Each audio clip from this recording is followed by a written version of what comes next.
வார்த்தை சொல்லிட்டே இருப்பாராம் ஒரு தகப்பன்.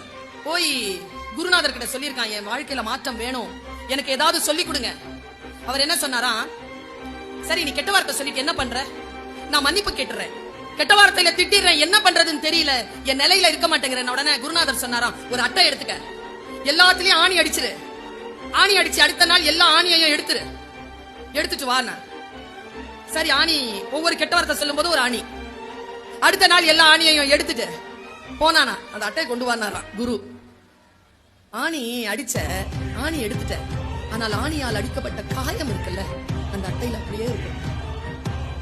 சொல்லை சொல்லுகின்ற பொழுது மிக மிக கவனமாக கணவன் மனைவி இடத்திலும், மனைவி கணவனிடத்திலும், குழந்தைகளிடத்தில், பெற்றோர் குழந்தைகளிடத்திலும், ஆசிரியர்கள் குழந்தைகளிடத்திலும், மேடை பேச்சாளர்கள் பொதுமக்களிடத்திலும் மிக மிக கவனமான சொல்லை சொல்ல வேண்டும். இல்லை என்றால் தீயினால் சுட்ட புண் உள்ளாரும் ஆறாது, நாவினால் சுட்டவடு.